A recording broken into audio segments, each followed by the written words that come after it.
Lorsque l'on fait le vaccin contre la grippe, on est immunisé le temps d'épidémie et on fait qu'une seule injection. Or, la technique de la vaccination contre la grippe, c'est le virus atténué. Là, on se trouve devant un virus particulièrement méchant, certes, mais où on nous dit il faut faire une injection, 2 injections, 3 injections, et même René-Paul Savary tout à l'heure a parlé de 5 injections. Il n'est pas impossible qu'on y arrive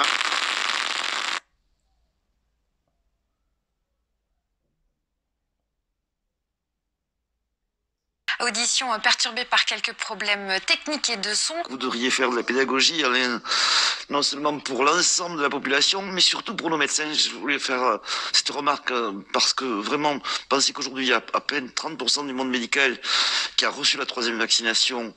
Donc il faut à tout prix faire un travail là-dessus et faire un travail aussi auprès des médecins généralistes sur le non-intérêt, sur l'absence d'intérêt. On a eu une réunion la semaine dernière où on nous a dit exactement la même chose sur le non-intérêt des dosages sériques pour dire oui ou non vous allez... Parce que c'est beaucoup de médecins qui transmettent cette idée « Ah, vous avez un taux à 1500, c'est pas la peine de vous faire vacciner ». Là, c'est pas la faute de la population, c'est vraiment la responsabilité des médecins. Moi, je voudrais qu'on insiste un petit peu dans la communication aussi sur le fait de la pandémie, la nécessité d'avoir vraiment vis-à-vis de l'ensemble du monde une politique, j'allais dire, à la fois mondiale, enfin une politique vraiment mondiale de vaccination. Merci.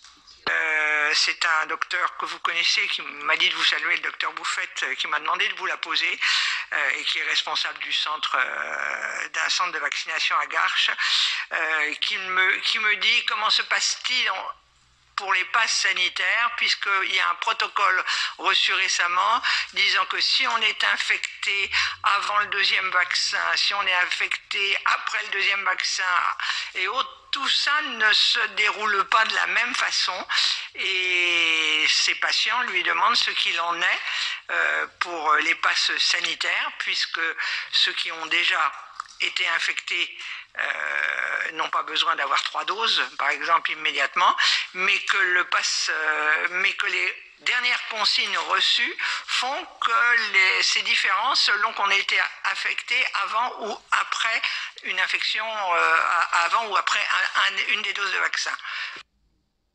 Et est-ce qu'on peut pas communiquer là-dessus aussi? Quand je vois qu'un certain nombre de personnes non vaccinées occupent des places dans les services de réanimation, est-ce qu'il n'y a pas moyen aussi de leur faire prendre conscience que finalement, il y a d'autres malades qui, à cause de cette occupation de lit, ne pourront pas avoir les soins, des soins urgents qui pourraient sûrement leur sauver la vie? Merci. Et avant que vous répondiez, moi j'avais une question, parce que c'est une question qui nous est souvent posée, qui est un peu compliquée à expliquer. On a vu l'effet du pass sanitaire sur l'incitation à se faire vacciner. Ça, c'est indéniable.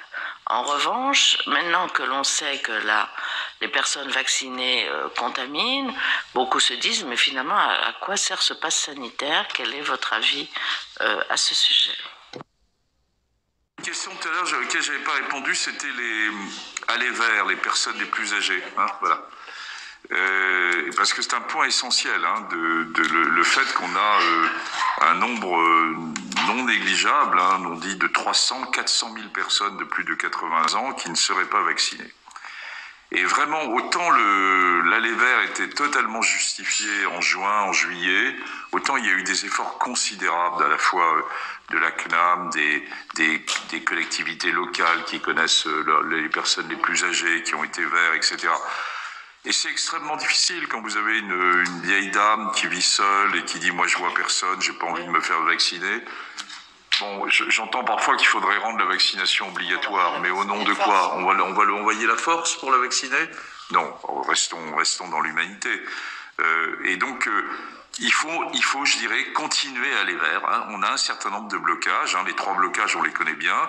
C'est cette population âgée hein, qui existe, bon, et qu'il faut essayer de convaincre. Et avec l'arrivée de nouveaux variants, c'est encore un argument supplémentaire. On l'a vu, un certain nombre de nos concitoyens des Antilles, ce qui n'est moins le cas à La Réunion, par exemple, hein, aussi, où il faut toujours essayer de persuader.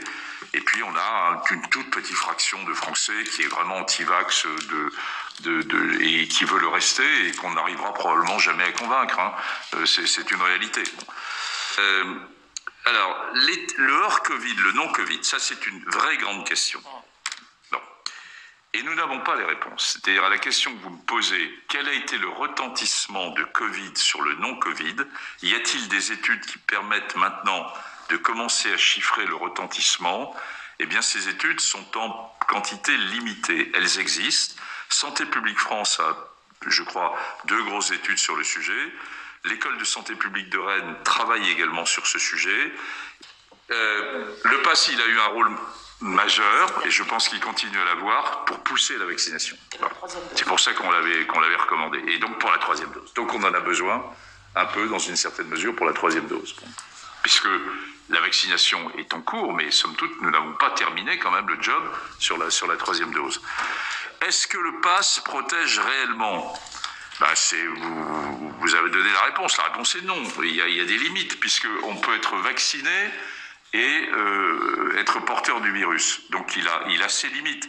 Est-ce que c'est le moment de changer le pass, etc. Probablement, c'est pas le moment de changer les règles. On est en pleine 5e vague. Il faut s'appuyer sur ce qui a été et dont on voit les limites. Et puis on rediscutera de tout ça après. Merci beaucoup pour cette audition, professeur. Et puis on va pas vous donner rendez-vous à la 6e vague, mais on aura vraisemblablement l'occasion de vous entendre.